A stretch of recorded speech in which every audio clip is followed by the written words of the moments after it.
a shot in the arm, our motivational segment to just bring structure and direction and motivation, a bit of a kick, that we need with Jonah Mungoshi. He is a life success coach, a management consultant, workshop facilitator, management leadership trainer, and a motivational speaker. Today we're looking at how to move from being a hustler, as a self-employed person to a business owner, right? Jonah, good morning. How are you? Good morning, V Candy. How are you doing?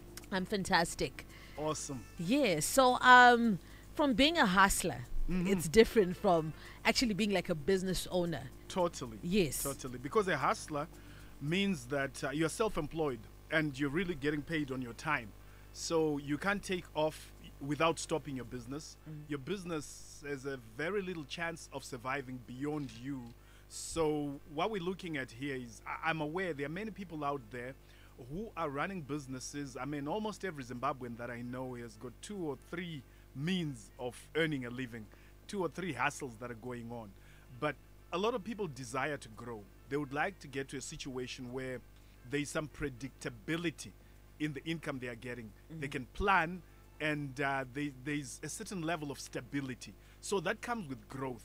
And today what I want to address is that issue of growth. In other words, we want to talk about how you can grow your business. There are many aspects to growing your business, but I try to think of what is the most critical. We also talk about how you can set up a business that is more likely, or that stands the chance, that is a higher probability of outliving you, of continuing even beyond your own lifespan. We're also talking about how you can have consistent quality and standards in your business, and how you can make sure that you have got a culture that is strong. In other words, there's a way of doing things. Pane tsika dzatinoita nadzo business mubusiness redu dzekuti munhu wese ari mubusiness iroro mukambani medu ari kufamba nenzira redu. That's a strong culture. It is shared by everybody. And this can also be used as a means of training your staff, onboarding staff. So it's not a very complex thing. And a lot of people think, I can't do this because my business is too small. But tell you what, your business is small because you're not doing what I'm going to be sharing with you. But before we get there, I have a life lesson. As I said, each one of these sessions, I want to start with a real life lesson of something that has happened that I feel the listeners can extract a lesson from. So I recently discovered, to my utter surprise, I don't know if you know this, V Candy, but in 2003, I represented Zimbabwe in the World Championship of Public Speaking. In fact, I represented Southern Africa. Oh, wow. Look And at you, Jonah. I came 3rd in that competition. In Southern Africa. No, in the world. In the world. Yes. San Antonio, Texas, 24th of August, 2000. It was 2002, sorry. 2002. Wow. I came 3rd in the world. And that was big news. It was covered by so many papers. And to my utter shock and surprise, in 2002, a Zimbabwean guy won the World Championship of Public Speaking. And I didn't know it. I would be one of the first people to know, because I'm totally interested in this. And my suspicion is that a lot of the people that I know don't even know it. I mean, this is like gold medal at the Olympics of speaking, and no one knows about it. And his speech was entitled Ndini, This Is Me. Wow. It's an amazing speech. But here's the lesson I have for you, especially if you are looking at running your own hustle. Today I'm on entrepreneurs. If you're an entrepreneur, don't ever expect publicity to happen by chance. No, it doesn't. So this guy did a fantastic job. He's a young man, I think he's based in Poland or somewhere there. He's a young man, brilliant, amazing speaker. But very few Zimbabweans know about this achievement, which is something that really should have been shouted about from every radio station, electronic broadcasting, true. print media. I mean, this is something that should have made us so proud. It still makes me proud, but it's a pity that when it happened, we didn't get to know about it. So listen, in this age of social media, what you need to do is to take your own publicity into your own hands. You have absolutely no option but to make sure that you toot your own horn. You have to share what you're doing. Yeah, people might think, oh, that's bragging, that's showing off. But you don't have to say, hey, look, I'm so good. You just have to find a way of sharing it that doesn't sound like bragging. So, for example, if you were to start a series of lessons, maybe micro lessons on public speaking, and you say these are being shared by the world's best speaker for 2002, you're not bragging. You're not bragging. But at least you're getting mileage out of your achievement. So that is the life lesson for today. Pushing your brand is not bragging. You have to push your brand. If you don't do it, nobody else is going to do it for you. That's so true. Great. So let's move on to today's lesson. What is it that I'm talking about? That is the most critical factor, in my humble opinion, the most critical point that will help you grow from being a small business person to being a medium-sized to large business person, or from being a solopreneur or a hustlepreneur to running an actual business. It is SYSTEM. SYSTEM. System. You need systems in your business. I look at system as an acronym, as an abbreviation that stands for save yourself time, effort, and money. Save yourself time, effort, and money. Save yourself time, effort, and money. It's next to impossible for you to grow if you don't have systems. It's absolutely critical. The sad part is that most people once you say system, they think of a big company. They think of something extremely complicated, something that is small business, that is out of reach to a small business. And that is a misconception that you need to disabuse yourself of. As I said at the beginning, you are probably small because you don't have systems. It's not that you don't have systems because you're small. No, it's the other way around. So, what are systems? Systems are basically documented, written down ways of doing things in this organization in such a way that we consistently do things the same way. We've got a standard way of operating. And because of that, we can easily train someone to do the steps that need to be done. And because of that, the business doesn't depend on one or two or a few individuals. You know, there's that expression, I don't know if you know it, kufa kwemujoni kamba ivarwi, right? So, but there are businesses right now where kufa kwemujoni kamba inotovarwa zvotorova. That's the end of it. Yeah. So let me share with you very simple approaches to setting up systems in your business. The first thing you need are what are called policies. Now, policies are rules of how we do things here. If you have a policy, let's say that says, as a policy, we ensure that we provide top-notch customer service. That's a rule, that's a policy, and you can define it further to say what we mean by top-notch quality service is that when somebody phones, we immediately phone them. If somebody leaves a message, we return their call, whatever, all those things you define. But the policy is a rule, and anyone who joins will read and know and will be trained that this is our policy here.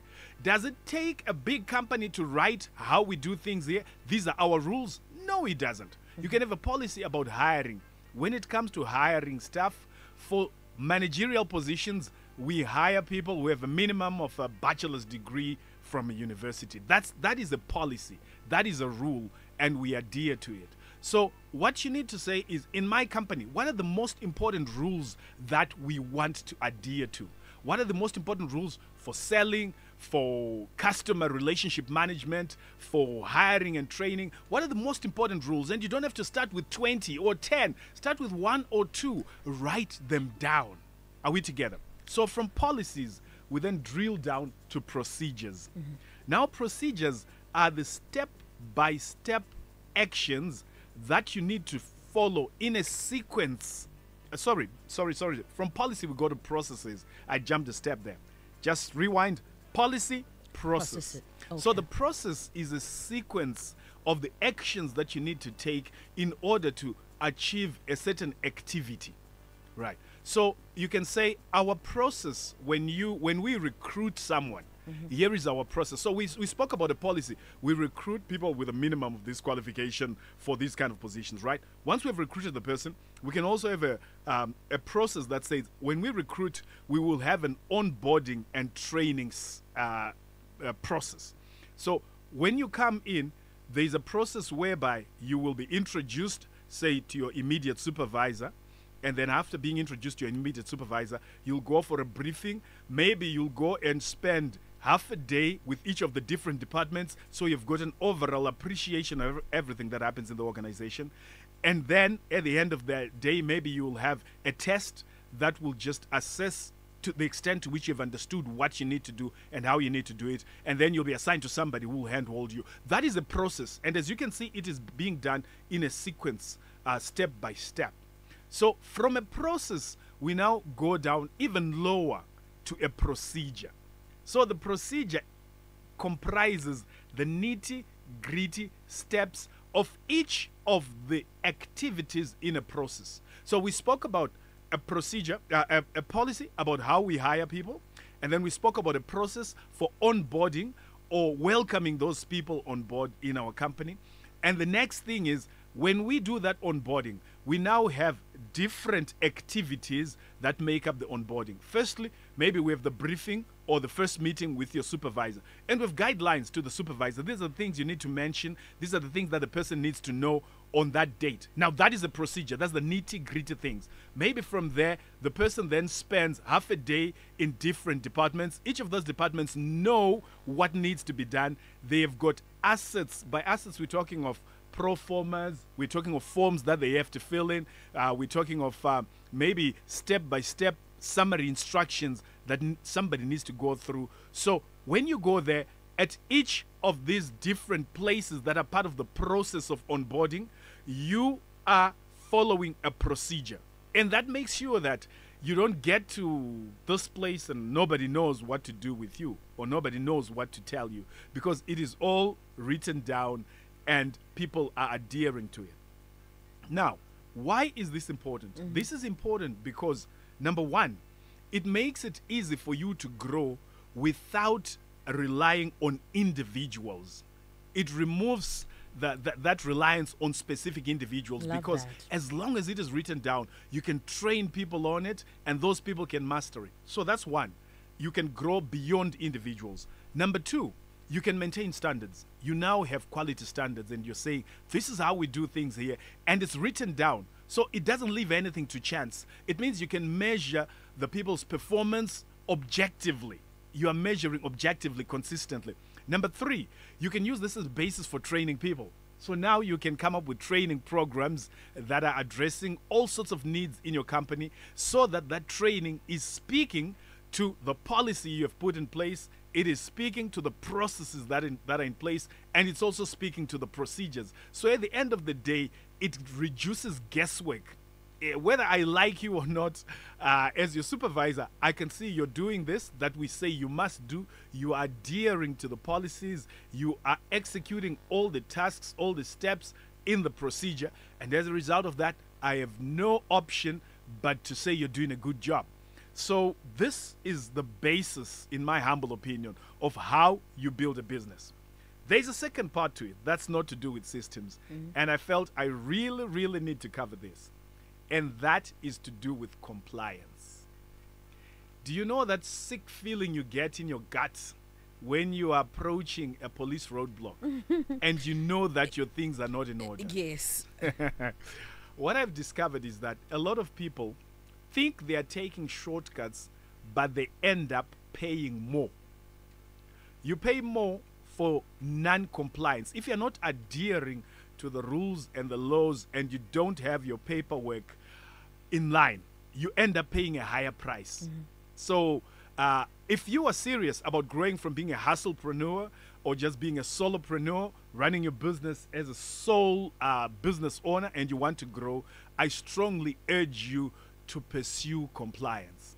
At the end of the day, wherever you go, people will take advantage of you when you don't comply.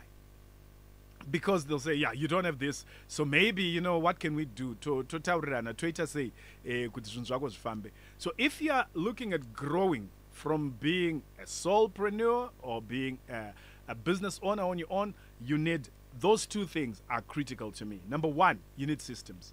And the systems start by just you looking at what are the things that we do, what are the main activities we do in this business. And then number two, you need to make sure you are complying.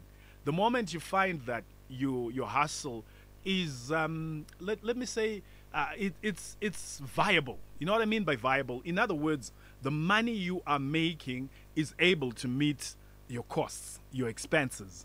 Then it's the right time. If you are listening to me right now and you've got a company or you've got a business, whether it's a registered company or not, and that business is month on month making generally making some profit or at least breaking even, in other words, you're viable, then you are a suitable candidate for what I'm talking about.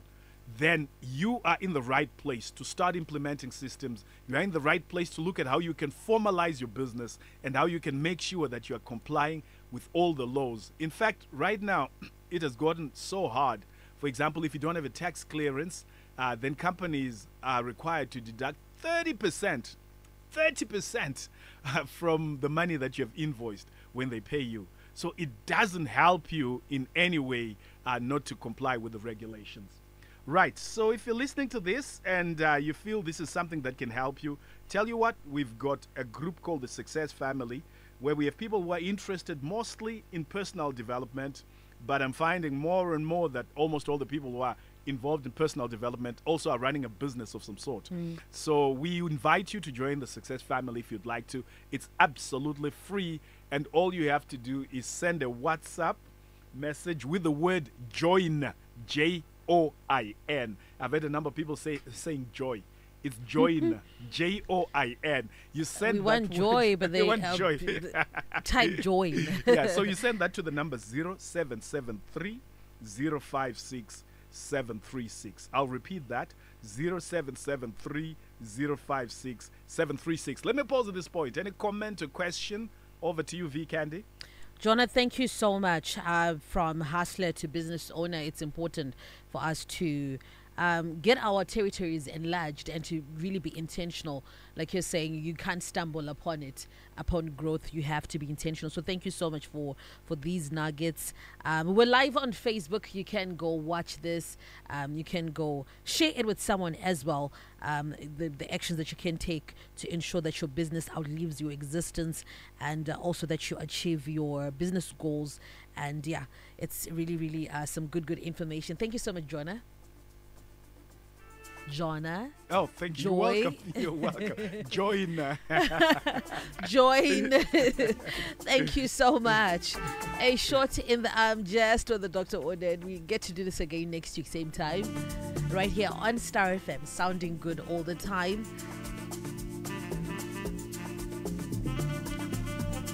Taking our time to exactly 10 o'clock, Star FM.